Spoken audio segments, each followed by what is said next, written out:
नीतिगत दर घटाउने र आवासीय घर कर्जाको सीमा बढ़ाउने प्रावधान सहित मौद्रिक नीति सार्वजनिक अर्थतन्त्रलाई चलायमान गराउन लचिलो नीति ल्याएको गभर्नर अधिकारीको भनाई। नेपाली कांग्रेसले केन्द्रीय कार्यसमिति बैठकको प्रत्यक्ष प्रसारण गरेपछि नयाँ अभ्यासलाई लिएर पक्ष विपक्षमा बहस, पार्टीभित्रको बहस खुम्चिएपछि निरन्तरता पाउनेमा आशंका। सुन तस्करी प्रकरणमा राजस्व अनुसन्धान विभागद्वारा भन्सार अधिकृत सहित 3 कर्मचारी र थप 3 एजेन्ट पक्राउ। अफगानिस्तानमा महिलाप्रति तालिबान सरकारको नीति थप कठोर, सञ्चालनमा रहेका ब्युटी पार्लरहरू बन्द हुँदा करिब 60,000 जनाको रोजगारी गुम्यो। र एसीसी पुरुष इमर्जिङ टिम्स कप क्रिकेटको उपाधि पाकिस्तानलाई, भारत 128 रनले पराजित। नमस्कार, कान्तिपुर डायरीका साथमा सहकर्मी नवीन र म रमेश। समाचार अब विस्तारमा। नीतिगत दर घटाउने र आवासीय घर कर्जाको सीमा बढ़ाउने प्रावधान सहित नेपाल राष्ट्र बैंकले नयाँ मौद्रिक नीति सार्वजनिक गरेको छ। मौद्रिक नीतिमा नीतिगत दर घटाएर 6% कायम गरिएको छ। नीतिगत दर घटेपछि बैंकहरूले राष्ट्र बैंक मार्फत लिने अल्पकालीन सापटीमा लागत कम पर्न जाने देखिएको छ। मौद्रिक नीति सार्वजनिक भएपछि आयोजित पत्रकार सम्मेलनमा गभर्नर महाप्रसाद अधिकारीले अर्थतन्त्रलाई चलायमान गराउन लचिलो मौद्रिक नीति ल्याइएको बताउनुभयो।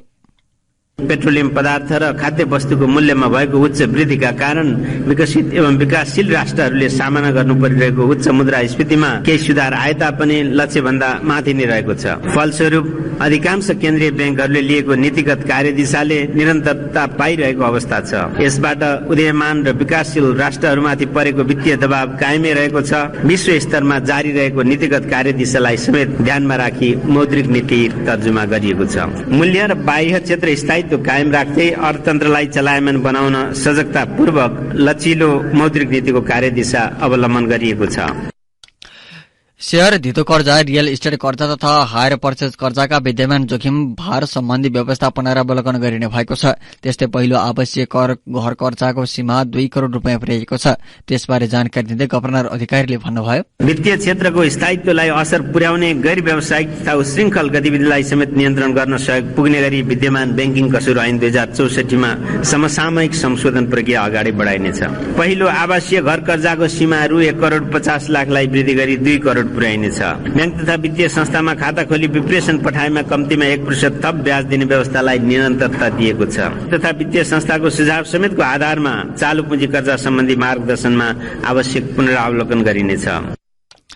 ठूला कर्जाको अनुगमनलाई प्रभावकारी बनाए साना तथा मझौला उत्पादनशील कर्जालाई विशेष प्राथमिकता दिने नीति राष्ट्र बैंकले लिएको छ। त्यसका लागि कर्जाको पहुँच विस्तार गरिने गभर्नर अधिकारीको भनाइ छ। ठूला कर्जाहरूको अनुगमन, नियमन तथा सुपरिवेक्षणलाई प्रभावकारी बनाउने, कर्जाको केन्द्रीकरण कम गर्दै लैजाने, साना तथा मझौला उत्पादनशील कर्जालाई प्राथमिकता दिने र कर्जाको गुणस्तर तथा पहुँच अभिवृद्धि गरी वित्तीय स्थायित्व प्रवर्धन गर्नेतर्फ मौद्रिक नीतिलाई सहयोग पुग्ने गरी नियामकीय नीतिहरू तर्जुमा गरिएको छ। मौद्रिक नीतिले कम्तीमा 7 महिनासम्म वस्तु तथा सेवा आयात धान्न सक्ने गरी विदेशी मुद्रा सञ्चित कायम राख्ने लक्ष्य राखेको छ। सो लक्ष्यबारे जानकारी दिँदै गभर्नर अधिकारीले भन्नुभयो, कम्तीमा 7 महिनाको वस्तु तथा सेवा आयात धान्न पुग्ने गरी विदेशी विनिमय सञ्चित कायम गर्नु मौद्रिक नीतिको लक्ष्य रहेको छ। मुद्रास्फीतिलाई 6.5% भित्र कायम राख्न मौद्रिक विस्तारबाट मूल्यमा चाप पर्न नदिने गरी मौद्रिक व्यवस्थापन गरिनेछ। त्यस्तै भारत बाहेक अन्य मुलुकहरूको भ्रमणमा जाने नेपाली नागरिकहरूलाई वर्षमा 2 पटकसम्म अमेरिकी डलर 2500 सम्म उपलब्ध गराउने व्यवस्था भएको छ।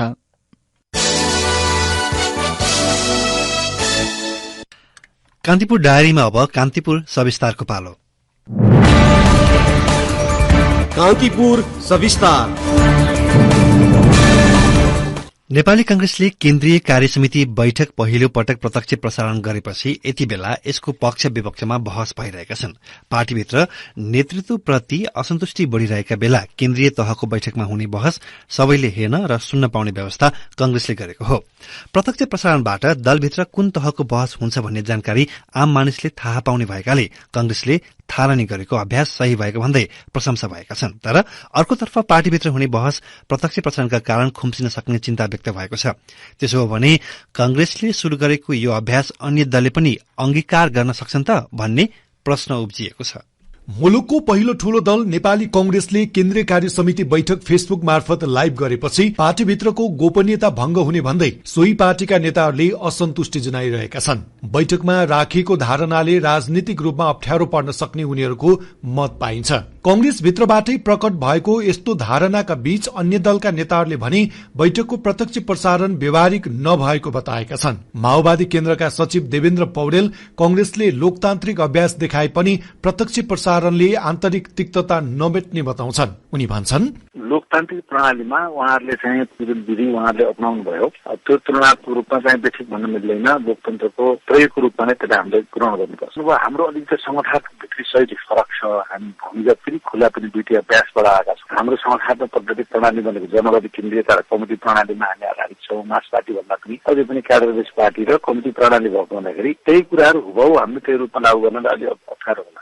दोस्रो ठूलो दल नेकपा एमाले कंग्रेस केन्द्रीय कार्य समिति बैठक पूर्व निर्धारित एजेण्डामा सीमित रहेकाले प्रत्यक्ष प्रसारणको खासै अर्थ नहुने टिप्पणी गरेको छ। सो पार्टीका नेता पदम गिरी केन्द्रीय समिति बैठकलाई सामाजिक सञ्जालबाट बाहिर ल्याउँदैमा त्यसबाट लोकतान्त्रिक बहसलाई फाइदा पुगेको छ भन्न नमिल्ने तर्क सुनाउँछन्। कंग्रेसले अपनाएको केन्द्रीय कार्य समिति बैठकको प्रत्यक्ष प्रसारणले निरन्तरता पाउनेमा आशंका व्यक्त गर्दै उनले भने, जनताका पार्टीहरू भइसकेपछि गरेका निर्णयहरू र भएका छलफलहरूलाई का विषयमा चाहिँ जनतालाई गुमराम राख्न हुँदैन। फेसबुकमा वा अन्य हिसाबले लाइभ गरेर पार्टीको बैठक राख्ने कुरो व्यवहारिक रूपमा त्यति उपयुक्त हो जस्तो मलाई चाहिँ लाग्दैन। एकदमै चाहिँ पार्टीमा राफसाफ ढंगले छलफल गर्नका लागि चाहिँ त्यसले अलिकति सहज नभएको जस्तो अनुभूति कंग्रेसमा पनि देखियो। आज उहाँले यो पटकको बैठक लाइभ गर्नुभयो, अब यसको निरन्तरता दिन सक्ने कि नसक्ने भन्ने एउटा प्रश्न पनि छ।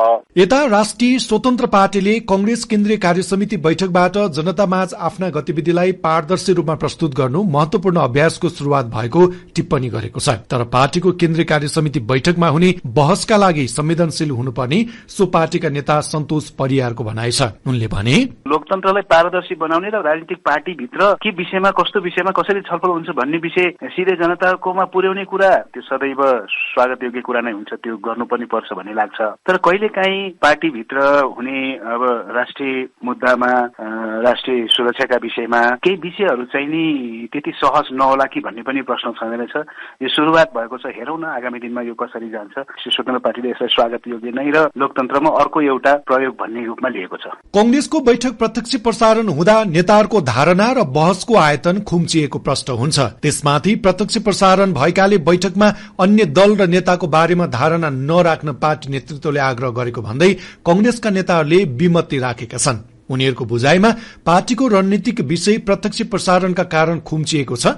नेपाली कंग्रेसका सहमहामन्त्री बद्री पाण्डे कुन बैठकलाई प्रत्यक्ष प्रसारण गर्ने र कस्ता बैठकलाई नगर्ने भन्ने विषय नीतिगत रूपमै टुङ्गो लगाउनु पर्ने बताउँछन्। उनले भने, कतिपय रणनीतिक कुराहरू हुन्छन् नि, चुनावका बेला, टिकट वितरणका बेला, अनि विपक्षीसँग हामीले चाहिँ गर्नुपर्ने चाहिँ सम्बन्धका कुराहरू, विपक्षीसँगका प्रतिस्पर्धाका कुरा होइन, यी त फरक नै हुने भए अनि विपक्षीसँग प्रतिस्पर्धा पनि त हाम्रा लागि जटिल हुन सक्छ नि त, हुन पुग्दैन नि। सुरुवात राम्रो भएको छ, अरू पार्टीतिर पनि त्यो अनुकरणको बाटोमा जाला। तर अरू पार्टीलाई पनि हामीलाई पनि केही त्यस्ता गोप्य बैठकहरू हुन्छन् जुन कुरा गोप्य ढङ्गले गर्नुपर्ने छ। ती बैठकलाई चाहिँ हामीले दुवै थरी बैठकको परिकल्पना गरेर आवश्यक पर्यो भने विधानमा त्यसको व्यवस्था गरेर जानुपर्ने हुन्छ। पार्टीको 14औं महाधिवेशन पछि थप गुटमा झाङ्गिएको कंग्रेसभित्र आन्तरिक मनमुटाव बढ्दो छ। त्यसमा पनि तीनै तहको निर्वाचन सकेर समीक्षा बैठक बस्नु पर्नेमा कंग्रेसले 1 वर्षपछि बैठक आयोजना गर्यो।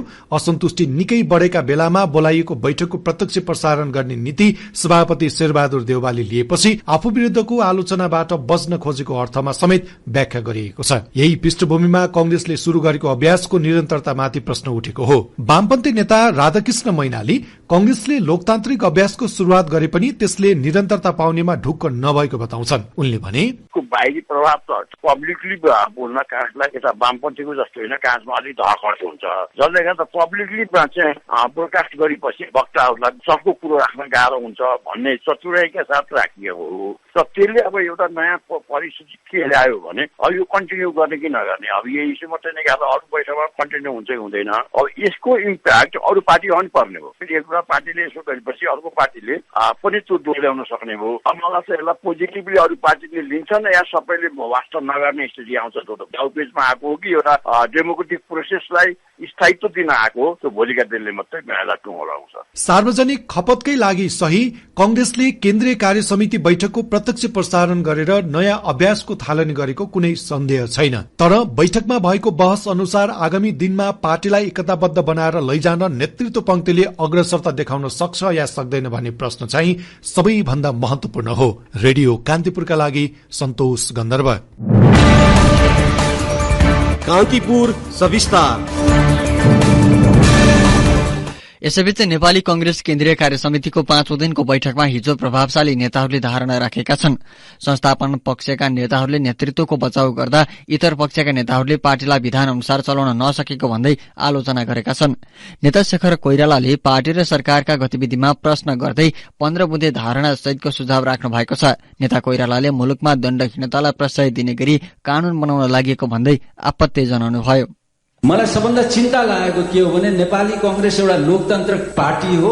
दण्डहीनतालाई हामीले प्रशय गर्ने कानूनहरू बनाउन थालेका छौं। राज्यका जिम्मेवार निकायहरूकै कारण देशका पछिल्ला दिनहरूमा दण्डहीनता बढेर गयो। नीतिगत रूपमै कानून बनाएर दण्डहीनतालाई प्रशय दिने काम भइरहेको। हाल संसदमा रहेको मुलुकी संहिता सम्बन्धी केही नेपाली ऐनका संशोधन गर्न बनेको विधेयक 2080 तत्काल खारिज गरिनुपर्छ। अर्थमन्त्री समेत रहेका नेता प्रकाश शरण महतले नेतृत्वलाई अनावश्यक गाली गलौज गरेर पार्टी बलियो हुन नसक्ने बताउनुभयो। सामाजिक सञ्जालबाट नियोजित किसिमले विरोध भएको भन्दै नेता महतले आपत्ति जनाउनुभयो। यो अनावश्यक किसिमको गाली गलौज, नेतृत्वलाई खुइल्याउने कुरा र सामाजिक सञ्जालबाट नियोजित किसिमबाट विरोध गर्ने कुरा र नभएको पनि भएको जस्तै प्रस्तुत गर्ने कुरा हामी कहीँ कतैबाट कसैले पनि गर्नु हुँदैन। केन्द्रीय सदस्य विमलेन्द्र निधिले जनताको मुद्दा नउठाई दलको रूपान्तरण सम्भव नहुने बताउनुभयो। उहाँले भन्नुभयो, पार्टी आज मात्र कस्तो भइसकेको छ भनेदेखि माफ गर्नु होला, कांग्रेसभित्र मात्रै रूपान्तरणको जरुरत छ जस्तो लागेको छ। 6743 वटा वडाहरू छन्। राजनीतिक र प्राप्तिक भाषामा भन्ने हो भने गाउँ नै गाउँको नेपाल हो, बस्ती नै बस्तीको नेपाल हो भन्छु भने हामी भने वडा र टोलमा बसोबास गर्ने गरिब जनता, महिला, दलित, जनजाति, मजदुर, किसान, युवा, उनीहरूको जीवन स्तरमा रूपान्तरण कसरी ल्याउने हो, उनीहरूको लागि के एजेन्डा बनाउने हो, त्यो एजेन्डाको बारेमा बहस गरौं, निर्माण गरौं र त्यो एजेन्डा भयो भनेदेखि पार्टीको रूपान्तरण स्वतः नै हुन्छ। यसैबीच केन्द्रीय सदस्य डाक्टर मिनेन्द्र रिजालले संसदीय दलका नेताको विषयमा महामन्त्री गगन थापाको पछिल्लो अभिव्यक्तिप्रति टिप्पणी गर्नुभएको छ। रिजालले भन्नुभयो, महामन्त्री थापालाई सुझाव मैले, सभापतिजी पनि चाहनुहुन्छ 84 मा पार्टी राम्रो बनोस्, बलियो बनोस्, महामन्त्री पनि चाहनुहुन्छ 84 सम्म यति गरौं कि 84 पछि त मजाले अगाडि लिएर जान सकौं भनेर। कहाँनेरि इन्ट्रेस्ट अलाइन गरेन त भन्दाखेरि मलाई लाग्यो, खोज्दै जाँदाखेरि यो संसदीय दलको खनायो छ नि, त्यतातिर मन नडुलाएदेखि सभापति र महामन्त्रीको ध्यानै एकतर्फ हुन्छ जस्तो मलाई लाग्यो। सुझाव त दिन पाए नि। कंग्रेस केन्द्रीय कार्य समिति बैठकको 5औं बैठकसम्म सहमहामन्त्रीहरू फर्मुला मनसुर, उमाकान्त चौधरी, महालक्ष्मी उपाध्याय, डिना, त्यसैगरी भीष्मराज आङदेम्बे, महेन्द्र यादव, किशोर सिंह राठौर, बद्री पाण्डे र जीवन परियारले आफ्नो धारणा राखिसक्नु भएको छ। कान्तिपुर डायरीमा अब ब्रेकको पालो। ब्रेकपछि कान्तिपुर डायरीमा अब बाँकी प्रसंग। त्रिभुवन अन्तर्राष्ट्रिय विमानस्थलबाट क्विन्टल सुन तस्करी प्रकरणमा राजस्व अनुसन्धान विभागले भन्सार अधिकृत सहित 3 कर्मचारी र थप 3 एजेन्टलाई पक्राउ गरेको छ। विमानस्थल भन्सारबाट तस्करीको सुन पार गराएको आरोपमा विभागले विमानस्थल भन्सारका अधिकृत सन्तोष चन्द, जाँचकी खरिदार कुमार ढकाल र एक्सरे प्राविधिक सरोज श्रेष्ठलाई हिजो पक्राउ गरेको हो। त्यस्तै भन्सार एजेन्टहरू झापा गौरादहकी रुक्मिला सुब्बा, चितवन मेघौलीका सुदर्शन गौतम र सिन्धुपाल्चोक बलेफीका यादव पराजुले पक्राउ परेका हुन्। गत मंगलबार विभागले भन्सार जाँच पास गरी बाहिरिएको करिब 1 क्विन्टल सुनसहित 2 जनालाई पक्राउ गरेको थियो। त्यस्तै अनुसन्धानका क्रममा 1 भारतीय र 1 चिनिया सहित 8 जना सोही प्रकरणमा पक्राउ परेका थिए। अनुसन्धानका क्रममा विमानस्थल भन्सार अधिकृत चन्द, खरिदारद्वय ढकाल र श्रेष्ठ निलम्बनमा परेका थिए। त्यस्तै विभागले सुन तस्करका एजेन्ट आशंकामा भारतीय नागरिक र अर्का एजेन्ट चिनिया नागरिक विमानस्थल अध्यागमन डेस्कबाट पक्राउ गरेको थियो। दुवै विदेशी सुन तस्करीमा संलग्न मुख्य गिरोहका सहयोगी रहेको अनुसन्धानबाट खुलेको अनुसन्धान विभागले जनाएको छ।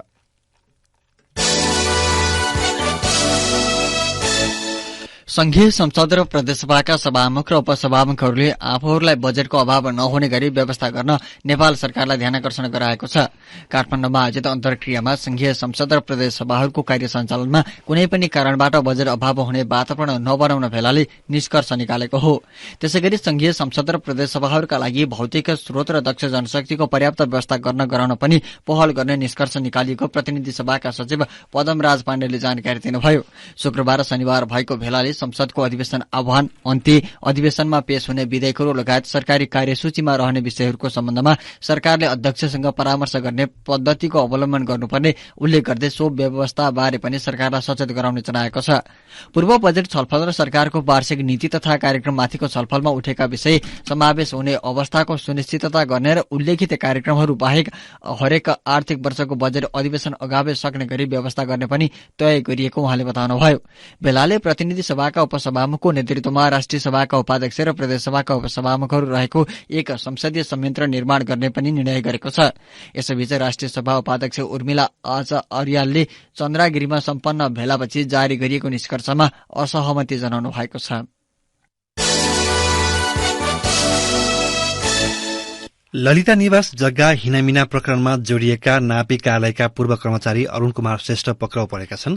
प्रहरीको केन्द्रीय अनुसन्धान ब्यूरो सीआईबीका एसएसपी दिनेश आचार्यले श्रेष्ठलाई हिजो पक्राउ गरेको जानकारी दिनुभयो। श्रेष्ठले अमीन हुँदा सरकारी जग्गा व्यक्तिको भनेर नाप जाँच गरेका थिए। यो प्रकरणमा जोडिएका पूर्व निर्वाचन आयुक्त सुधीर कुमार शाह, भारभटिनी सुपरमार्केटका सञ्चालक मीनबहादुर गुरूङ लगायत हालसम्म 19 जना पक्राउ परिसकेका छन्।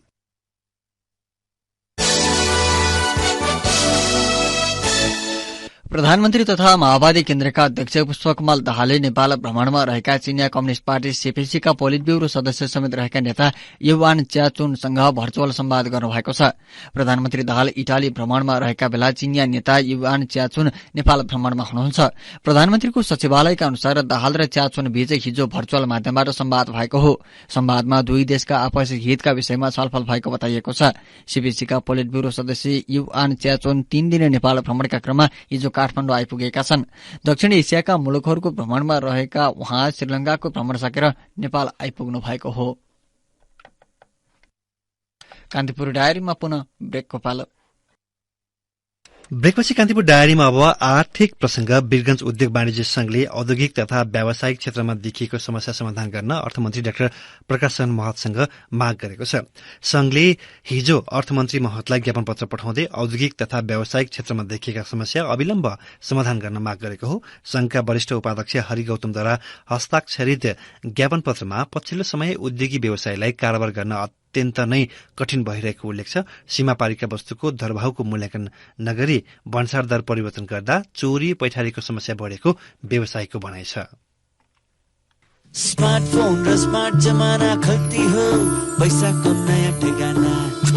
टाइनीमा बसेर आधा रात उठेर पार्टीमा रमेर शपिङ मल घुमेर टिभीको payment done, internet recharge done, फिल्मको टिकट डन, फिल्मको टिकट डन, पैसा नभए नि हातैमा खल्तीबाट पेमेन्ट डन। स्मार्टफोन र स्मार्ट जमाना खल्ती हो, पैसाको नयाँ ठेगाना। किनकि खल्ती तपाईको सजिलो र सुरक्षित डिजिटल वालेट हो। त्यसैले आजै खल्ती.com भिजिट गर्नुहोस् वा एप डाउनलोड गर्नुहोस्। खल्ती, पैसाको नयाँ ठेगाना। कृषि सामग्री कम्पनी मधेस प्रादेशिक कार्यालय वीरगंजले अझै रासायनिक मल मौजात रहेको बताएको छ। मधेस, बागमती र गण्डकी प्रदेशका 1.5 दर्जन जिल्लामा धान रोपाईका लागि मल वितरण गरेर पनि 9,000 मेट्रिक टन मल मौजात रहेको कार्यालयका प्रादेशिक प्रबन्धक चन्द्र प्रसाद चौलागाईको दावी छ। उहाँका अनुसार 6,000 मेटन युरिया मल, 2,550 मेट्रिक टन डीएपी र 350 मेट्रिक टन पोटास मौजात छ। गत आर्थिक वर्षमा कार्यालयलाई कन्साइनमेन्टबाट 55,300 मेट्रिक टन युरिया मल प्राप्त भएकोमा 44,500 मल अन्य जिल्ला र 4,800 पर्सा जिल्लामा बिक्री गरी हाल कार्यालयसँग 6,000 मेट्रिक टन मल मौजात रहेको उहाँको भनाइ छ।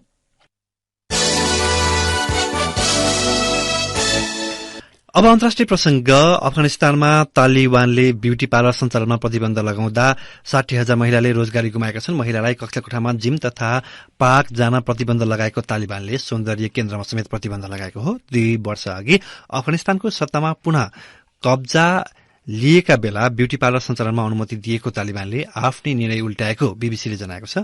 अमेरिकी सेना स्वदेश फर्कीसँगै अफगानिस्तानी सरकारमाथि कब्जा जमाउँदै तालिबान सत्तामा आएपछि अफगानिस्तानको आर्थिक अवस्था खस्किएको छ। साथै तालिबानले महिलाको स्वतन्त्रताप्रति कठोर नीति लिएको छ।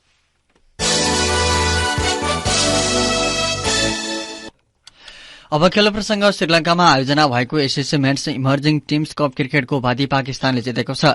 कोलम्बो स्थित आर प्रेमदशा रंगशालामा गैराती सम्पन्न खेलमा पाकिस्तानले चिर प्रतिद्वन्दी भारतलाई 128 रनको फराकिलो अन्तरमा पराजित गरेको हो। टस हारेर पहिले ब्याटिङ गरेको पाकिस्तानले निर्धारित 50 ओभरमा 8 विकेट गुमाउँदै 352 रनको विशाल लक्ष्य पेश गरेको थियो। उसका लागि तैयब ताहिरले 108 रनको शतकीय इनिङ्स खेले। साइम आयुबले 59, सहजीवाद फरहानले 65 रन बनाउँदा ओमार युसुफ र मुबसिर खानले समान 35-35 रन जोड्न सके। सो खेलमा भारतका राजवर्धन ह्याङ्गेरले र रियाना प्रगले 2-2 विकेट लिए। त्यस्तै हर्षित राणा, मानव सुथर र निशान्त सिन्धुले समान 1-1 विकेट हात पारे। फराकिलो लक्ष्यसहित जवाफी ब्याटिङ गरेको भारत 40 ओभरमा 224 रनमा अल आउट हुन पुग्यो। भारतका लागि ओपनर अभिषेक शर्माले 61, कप्तान यश धोलले 39 र ओपनर साई सुदर्शनले 29 रन बनाउनु बाहेक अन्यले सन्तोषजनक प्रदर्शन गर्न सकेनन्। पाकिस्तान एका साफियन मोमिकले 3 तथा अरशद इकबाल, मेहरान मुस्ताज र मोहम्मद वासिमले 2-2 विकेट हात पारे। यसअघि सन् 2019मा पाकिस्तान एले मिरपुरमा बंगलादेश एलाई 77 रनले पराजित गरेको थियो। अब मौसम सम्बन्धी जानकारी। मनसुनी वायुको प्रभावका कारण मुलुकका अधिकांश स्थानको मौसममा आज आंशिक प्रभाव पर्ने जल तथा मौसम पूर्वानुमान महाशाखाले जनाएको छ। केही बेर अघि 21 डिग्री सेल्सियस मापन गरिएको काठमाडौँ उपत्यकाको अधिकतम तापक्रम आज 29 डिग्री सेल्सियससम्म पुग्नेछ। सूर्योदय बिहान 5 बजेर 21 मिनटमा भयो भने सूर्यास्त साँझ 6 बजेर 57 मिनटमा हुनेछ। हवस् त यिनी प्रसंग सहित बिहान 6:30 बजेको कान्तिपुर डायरी अहिले यहीँ सकिन्छ। हाम्रो अर्को बुलेटिन बिहान 8 बजे डेभलपमेन्ट एन्ड इकोनोमिक्स डायरी हुनेछ। अहिलेलाई सहकर्मी नवीन र म रमेश बिदा हुन्छ। नमस्कार।